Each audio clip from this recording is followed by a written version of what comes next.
मंच पर उपस्थित भारतीय जनता पार्टी के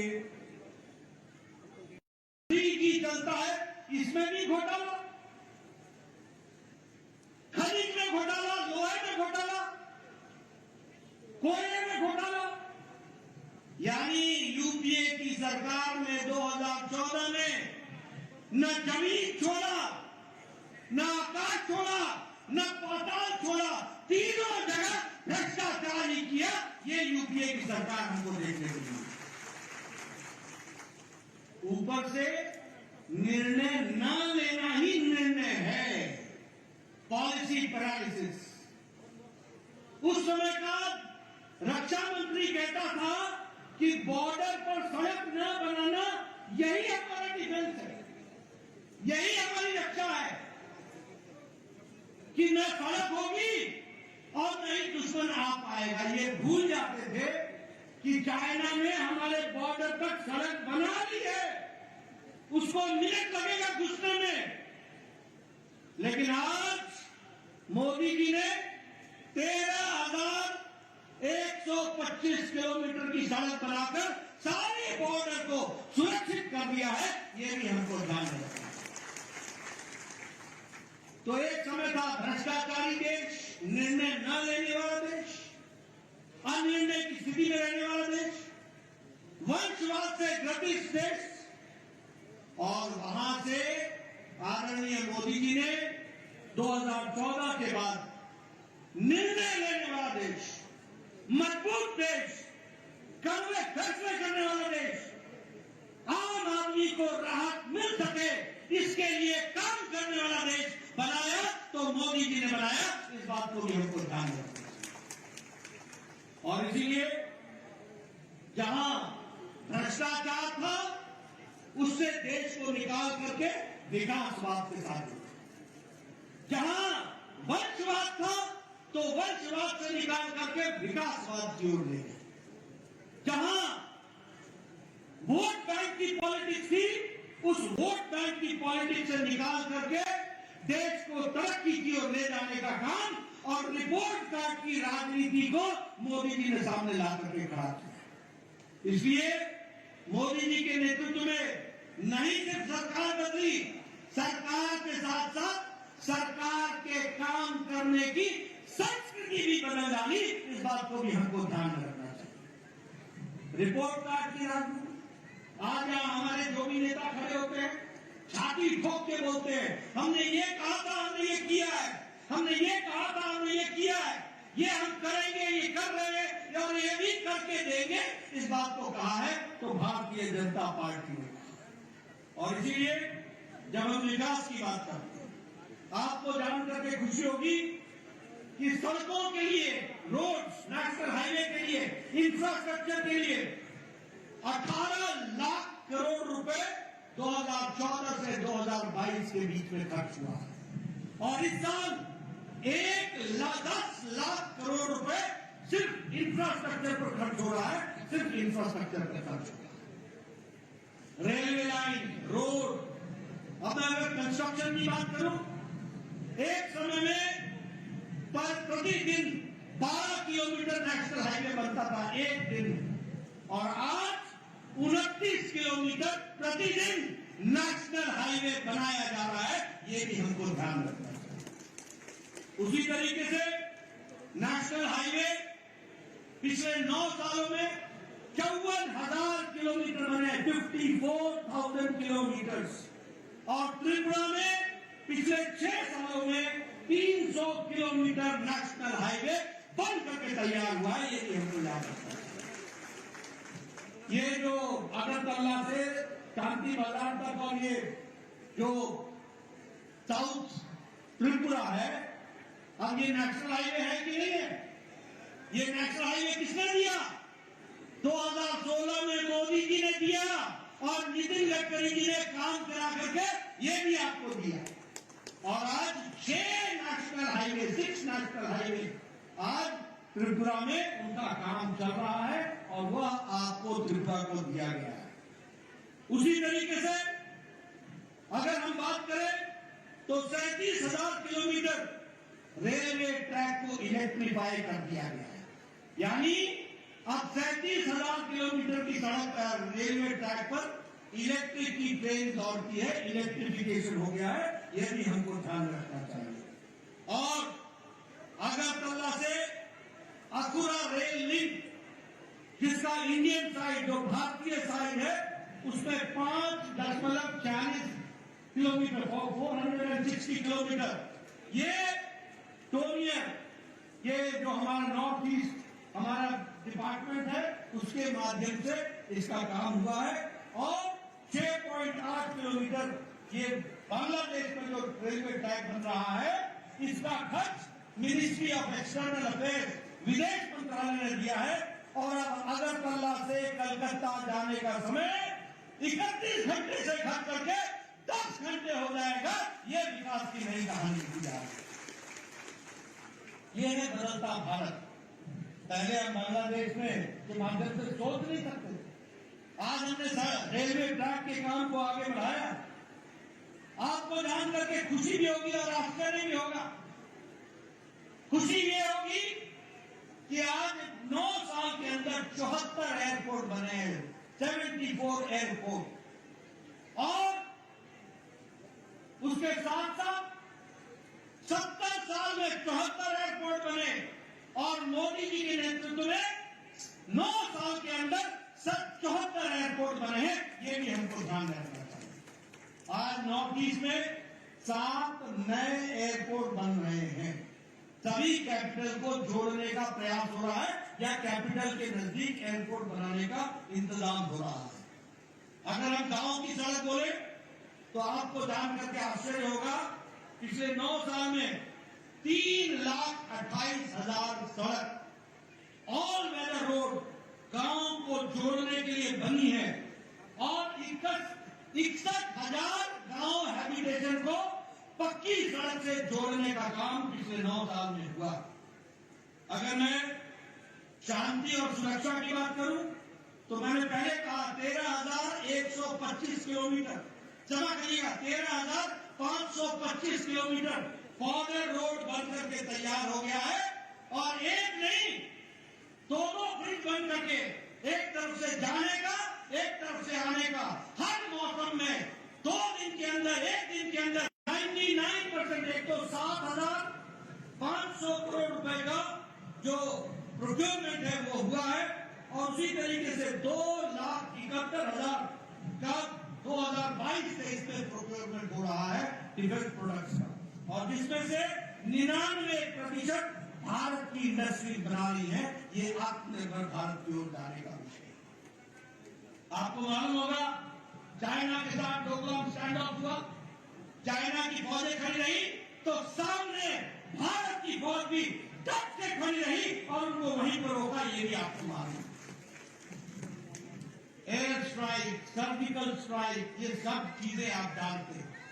कभी किसी भारतीय प्रधानमंत्री ने कहा था कि तुमने बहुत बड़ी गलती कर दी है, तुमको इसका खमियाजा भुगतना पड़ेगा, घर में घुस करके मारेंगे। और ये था सर्जिकल स्ट्राइक जो आपने देखा, ये था एयर स्ट्राइक, ये भी आपने देखा। टेररिज्म का इसको कहते हैं कि नो टॉलरेंस, जीरो टॉलरेंस। अगर मैं बात करूं आत्मनिर्भरता की ओर तो आज भारत AK-203 बनाने लगा है, असॉल्ट राइफल बनाने लगा है, उसी तरीके से प्रचंड हेलीकॉप्टर बनाने लगा है, उसी तरीके से INS विक्रांत भारत ने लड़ाकू जहाज बना करके दिखा दिया है। और भारत की फौज में वो बेड़ा में वो शामिल हुआ है। ये भी हमको ध्यान रखना है। अगर मैं सुशासन की बात करूं, क्योंकि हम जब 9 साल मना रहे हैं तो सेवा, सुशासन और गरीब कल्याण, ये जो सुशासन की हम बात करते हैं, एक समय में भारत का प्रधानमंत्री स्वर्गीय राजीव गांधी बोलते थे कि मैं दिल्ली से 1 रुपए भेजता हूं तो 85 पैसे पता नहीं किनके हाथों में लग जाते हैं और सिर्फ 15 पैसे ही पहुंचते हैं, सिर्फ 15 पैसे। आज बदलता भारत मोदी जी के नेतृत्व में 22,40,000 करोड़ रुपए लोगों के खाते में, बैंक में पहुंचा दिया गया।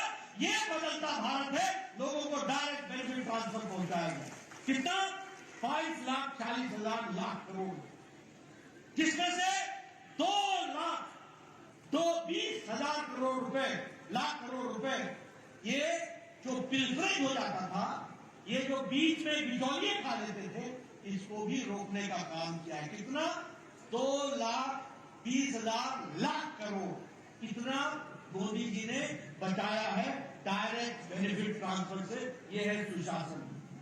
आज common service centre 5,47,000 common service centre बने और 2.5 लाख गांव में हमारा नौजवान कॉमन सर्विस सेंटर खोल के खड़ा है। और आप किसी भी गांव में कॉमन सर्विस सेंटर में जाकर के भारत सरकार और त्रिपुरा सरकार की तमाम योजनाओं का उपयोग आप कर सकते हैं और उससे आप डिजिटलाइजेशन के माध्यम से आप उसका उपयोग कर सकते हैं। बदलता भारत कैसा है? बदलता भारत ऐसा है जिसमें हम 10वें नंबर की आर्थिक व्यवस्था थे, 10वें नंबर। और मोदी जी के नेतृत्व में जिस ब्रिटेन ने, जिस इंग्लैंड ने हमको 200 साल राज किया, उसको पछाड़ करके आज भारत 5वीं सबसे बड़ी अर्थव्यवस्था बन गई। स्टील के मैन्युफैक्चर में, इस्पात के मैन्युफैक्चर में हम 4थे नंबर पर खड़े थे, आज हम 2रे नंबर पर खड़े हैं। अगर हम बात करें टॉय इंडस्ट्री में, आपको याद होगा मन की बात में मोदी जी ने कहा था कि विदेशी खिलौने मत खरीदो, भारत के खिलौनों पर विश्वास रखो। आपको जान करके खुशी होगी कि खिलौनों का खपत नहीं, खिलौनों का एक्सपोर्ट यानी दूसरे देशों को बेचने का काम भारत में तिगुना बढ़ गया है, 3 टाइम्स बढ़ गया है। और अब भारत खिलौने ले नहीं रहा है, खिलौने बाहर के देशों को बेच रहा है। यह परिस्थिति आगे खड़ी। उसी तरीके से जापान जो गाड़ियों के लिए जाना जाता था, कार की, उसको पिछाड़ करके अब Bharat 3rd largest market automobile की बन गई है, 3री लार्जेस्ट मार्केट ऑटोमोबाइल की बन गई।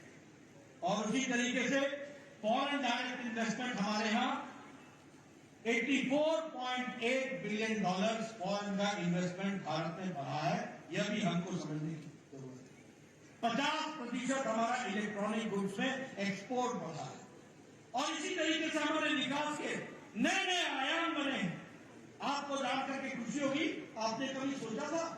मुझे कोई एग्जैक्ट नंबर नहीं मालूम, याद नहीं है, शायद मुझे सम्मित जी बता दे, लेकिन शायद 470 एयरबस हमने ऑर्डर किया है।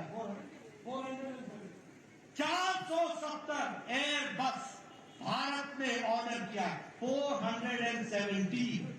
कभी आपने सोचा है हवाई चप्पल वाला हवाई जहाज में घूमेगा? ये कल्पना मोदी जी ने करके दिखाई है। आखिर ये 470 एयरबस क्यों खरीदे जा रहे हैं? इसलिए कि भारत के लोगों में ये ताकत पैदा हो रही है कि वो हवाई जहाज का सफर कर सके और उसके लिए 470 कर सके। और ये जब 470 बसें खरीदी जा रही है तो जो बाइडेन कहते हैं यह एक लैंडमार्क ऑर्डर अमेरिका को मिला है। इससे हमारे 44 स्टेट्स के लोगों में एम्प्लॉयमेंट बढ़ेगी। ये जो बाइडेन कहते हैं अमेरिका के राष्ट्रपति। उसी तरीके से रोल्स रॉयस के जो इंजिन हैं वो एयरबस खरीदेगा और इसके लिए यूके के प्रधानमंत्री ये कहते हैं कि समय 2050 तक भारत दुनिया की 3री सबसे बड़ी अर्थव्यवस्था बन जाएगी। ये ऋषि सुनक बोलते हैं। और उसी तरीके से हमारे विकास के दृष्टि से इकोनॉमिक पावर के रूप में उनको प्रोजेक्ट किया जाता है, वो भी हमको देखने को मिलता है। मित्रों, मैं यहां आप लोगों को क्लियर कर देना चाहता हूं और मैं चाहता हूं मेरे आंकड़े मीडिया वाले नोट कर लें और सही मायने में भारत की तस्वीर लोगों के सामने रखें। ये जो कांग्रेसी भाई है ना और ये सीपीएम के ये अनपढ़ लोग, क्षमा करिएगा मैं सब बोल रहा हूं अनपढ़, इनको पढ़ाई लिखाई से कोई वास्ता नहीं। जहां खड़े होते गरीबी, बेरोजगारी, अरे रोजगार के बारे में तुमने बता दिया। आज 5th लार्जेस्ट इकोनॉमी बन रही है। अगर रोजगार नहीं होता तो ये इकोनॉमी कैसे बनती? अगर हम सबसे बड़ी इकोनॉमी बनने की तरफ बढ़ रहे हैं, तो रोजगार के साधन देने का काम भी भारत कर रहा है, ये हमको समझना है। लेकिन इन अनपढ़ लोगों को मैं बताना चाहता हूं, दुनिया में कोरोना आया, देश में दुनिया में सब जगह मंदी हुई, दुनिया में रूस का और यूक्रेन का झगड़ा हुआ और ये सप्लाई चेन सबका टूटा, सभी को आर्थिक समस्या आई। लेकिन इस आर्थिक समस्या में मैं आपको बताना चाहता हूं, भारत दुनिया का फास्टेस्ट ग्रोइंग इकोनॉमी है। ये सबसे तेज गति से आर्थिक व्यवस्था को बढ़ाने वाला जीडीपी का देश है, ये भी समझिए। और मैं कहने के लिए नहीं कह रहा हूं, नोट कर ले मेरे मित्र पत्रकार भाई, इंडिया की जीडीपी है 8.7% के हिसाब से ग्रो कर रही है, 8.7%।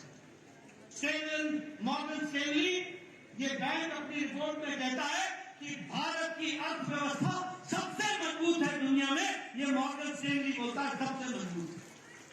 और ऑस्ट्रेलिया की विकास दर क्या है, जीडीपी क्या है, 2.2, India 8.7, Australia 2.2%, Germany 2.6%, south Korea 4.1%, Canada 4.5%, Brazil 4.6%, south Africa 4.9%, USA United states of America 5.9%, France 6.8%, United kingdom 7.5% और इंडिया 8.7% पे खड़ा है, ये हमको जानना है।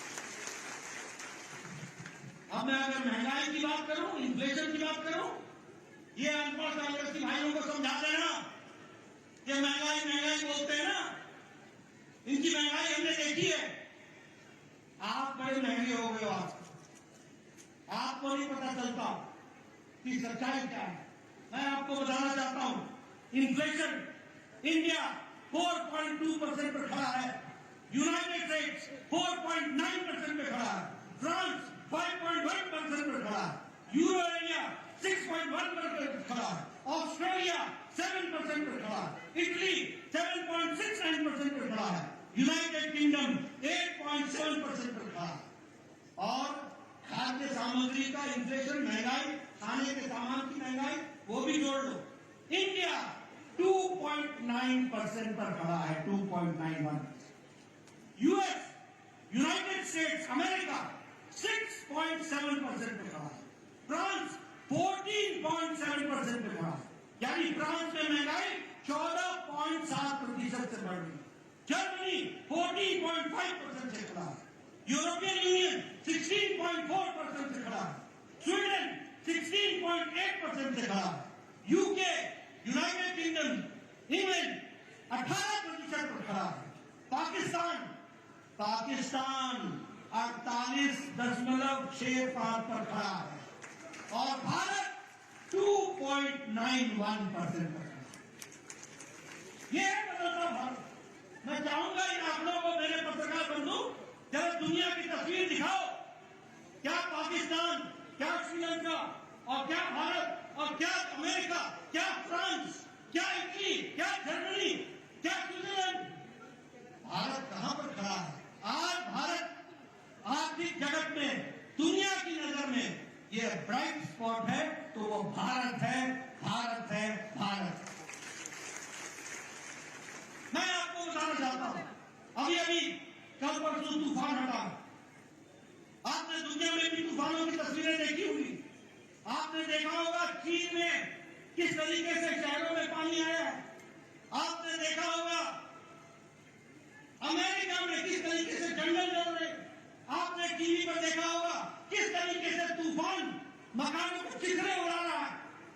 लेकिन ये भारत है, बदलता भारत, जहां तूफान आने से पहले हमारे साइंटिस्ट और हमारी इक्विपमेंट्स इतनी मजबूत मोदी जी ने लगाई है कि हमें 1-1.5 सप्ताह पहले पता चल जाता है कि तूफान कब आएगा, कहां आएगा, कितनी जोर से आएगा और उसकी कैसे व्यवस्था करनी है। और आप देखिए परसों तूफान आया, प्रधानमंत्री मोदी जी ने 1 हफ्ते पहले से तैयारी की, 1 लाख लोगों को सुरक्षित स्थानों पर पहुंचाया गया, 1 लाख लोगों को। उसी तरीके से यह भी बताया गया कि 125 किलोमीटर की स्पीड से आएगा। पेड़ उखड़ गए, प्रकृति पर किसी का जोर नहीं, लेकिन जान माल का नुकसान नहीं होने दिया। यह प्रधानमंत्री मोदी जी की तस्वीर को ध्यान में रखकर के हमको ध्यान में रखना चाहिए। पूरी तैयारी की गई, एनडीआरएफ को लगाया गया और प्रदेश और सेंटर के कोऑर्डिनेशन के कारण यह तूफान जो तबाही मचा सकता था उसको सुरक्षित तरीके से लोगों को बचाने का काम किया। तो वो प्रधानमंत्री मोदी जी के द्वारा हुआ है। आज ये बदलता भारत की तस्वीर, इतना बड़ा चक्रवात आए, इतनी बड़ा तूफान आए, 125 किलोमीटर की माध्यम से आए, 1 लाख लोगों को सुरक्षित पहुंचाया जाए, एनडीआरएफ को लगाया जाए, केंद्र और राज्य के द्वारा कोऑर्डिनेशन में काम किया जाए और जान माल की रक्षा की जाए। ये बदलता भारत है जिसको हमको ध्यान में रखना चाहिए। मित्रों, मैं आपका ज्यादा समय नहीं लूंगा। अभी हमारे राजीव भट्टाचार्य जी आपसे चर्चा कर रहे थे। गांव, गरीब, वंचित, पीड़ित, शोषित, दलित, किसान, युवा, महिला, सबको अगर ताकत दी है, सशक्तिकरण किया है, तो मोदी जी के नीतियों ने किया है। यह हमको ध्यान में 4 करोड़ से ज्यादा घर प्रधानमंत्री आवास योजना में बने हैं। कितने? 4 करोड़। और 3,50,000 घर त्रिपुरा में बने, 3,50,000 घर। और मुझे याद है वो एयरपोर्ट के बगल में बॉर्डर के गांव में मैं गया था, लंकापुरा में गया था मैं। वहां मैंने चाय पी थी। हमारा गरीब भाई था, उसको प्रधानमंत्री आवास योजना मिला था। घर देख करके मेरा दिल इतना खुश हुआ। 2 कमरे, बेडरूम, 1 किचन अलग से, 1 शौचालय अलग से, किचन में गैस का चूल्हा, सामने कोर्टयार्ड, ऊपर छत, पक्का मकान और घर का मालिक नहीं, मालकिन उसकी मालिक। यह है प्रधानमंत्री आवास योजना, यह है महिला सशक्तिकरण। कितना दिया? 4 करोड़ घर, 3,50,000 त्रिपुरा में। मित्रों, ये जो हमारे एमएलए साहिबान बैठे हैं ना, ये बड़े खुशनसीब हैं कि इनको प्रधानमंत्री मोदी जी जैसा मिला है। मैं 1993 में 1993 में पहली बार एमएलए बन गया था। मैं आपको घटना सुनाना चाहता हूं। मेरा वीडियो आता था मेरे पास, नड्डा साहब आपको खुशखबरी सुनानी है, सुनो। कहता था कि आपको इंदिरा आवास योजना में एक पंचायत में 1 घर मिला है, बताइए किसको दे। मैं कहता था मेरी तबीयत खराब हो जाती। मैं सोचता था मैं कैसे न्याय करूंगा, 1 अनाथ 100 बीमार, कैसे ही इंदिरा आवास को मैं बांटूंगा, किसको दूंगा, किस गरीब को मैं उसके आंसू पहुंचूंगा। 1 पंचायत में 1 घर 1 साल में। ये तस्वीर हमने देखी है। मैं वीडियो को बोलता था जो सबसे गरीब आपको लगता है उसको आप दे दो, मैं फैसला नहीं करता हूं। ये दिन मैंने देखे हैं।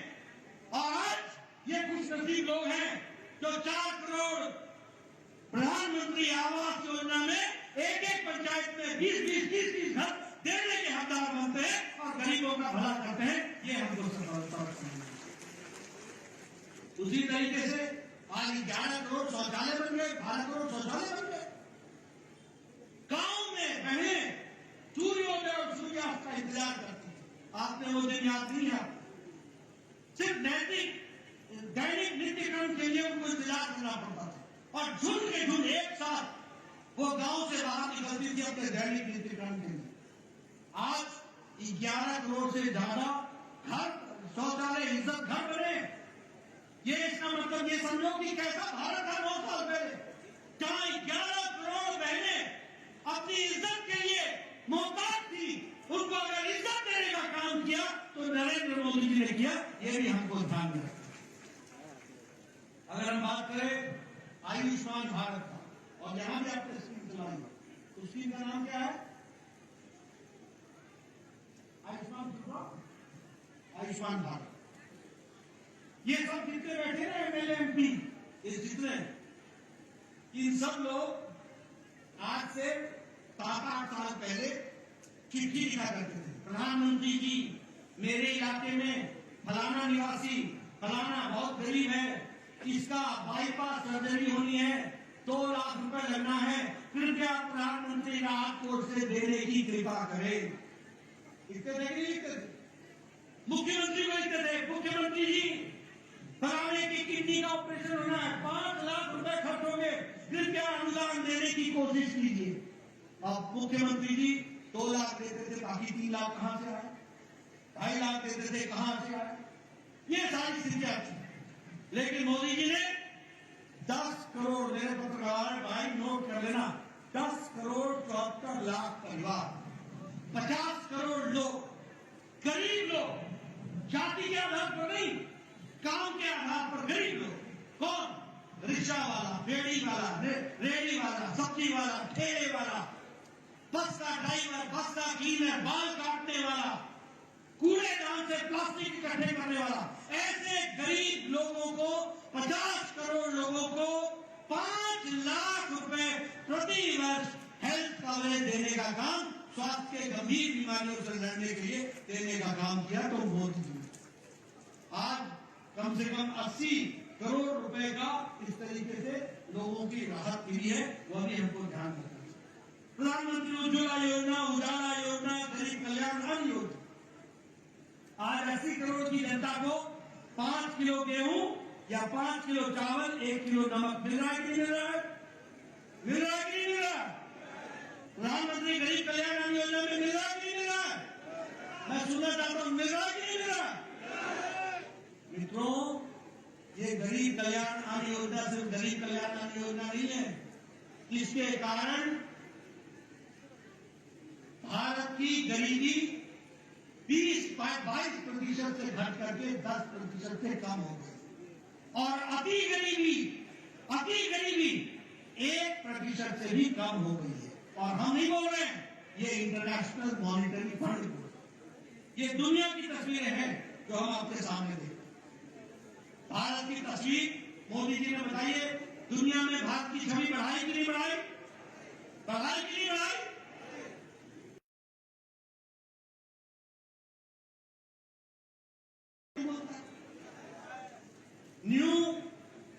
पपुआ न्यू गिनी के प्रधानमंत्री भारत के प्रधानमंत्री जी के पांव छू करके अभिवादन करता है कि नहीं करता?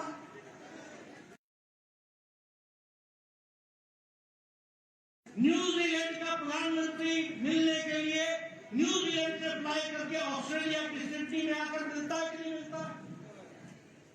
तमाम देश, दुनिया के तमाम देश, दुनिया के सबसे बड़े सम्मान के साथ आदरणीय प्रधानमंत्री को सम्मानित करते हैं कि नहीं करते हैं? दुनिया में भारत की छवि बनती है कि नहीं बनती है? अब ये यूक्रेन की लड़ाई हुई, मोदी जी ने पुतिन से बात करके युद्ध रुकवाया था कि नहीं रुकवाया था? मोदी जी ने ज़ेलेंस्की से बात करके युद्ध रुकवाया था कि नहीं रुकवाया था? और 22,000 बच्चों को सुरक्षित तिरंगा झंडा लेकर के भारत स्वदेश पहुंचाया। ये बदलता भारत है, ये भी हमको ध्यान रखना है। इसलिए मित्रों, मैं बहुत सी बातें आपको कह सकता हूं और बहुत सी चीजों को आपके सामने रख सकता हूं, लेकिन हाँ, समय का अभाव भी है। आपने मेरी बात बहुत सुनी है, लेकिन आपको मैं समझाना चाहता हूं, भारतीय जनता पार्टी, कांग्रेस और सीपीएम, इन तीनों का अंतर क्या है? सबसे पहले कांग्रेस समझो क्या है। कांग्रेस का मतलब है करप्शन, कांग्रेस का मतलब है भ्रष्टाचार, कांग्रेस का मतलब है कमीशन, कांग्रेस का मतलब है नॉन गवर्नेंस, कुशासन, कांग्रेस का मतलब है पॉलिसी पैरालिसिस, कांग्रेस का मतलब है भाई भतीजावाद, नेपोटिज्म, कांग्रेस का मतलब है परिवारवाद, कांग्रेस का मतलब है failure of law and order, Congress का मतलब, और सीपीएम का मतलब क्या है? सीपीएम का मतलब है targeted killing. Subscribe to Tripura Info and press the bell icon so that you never miss any latest updates and news on Tripura.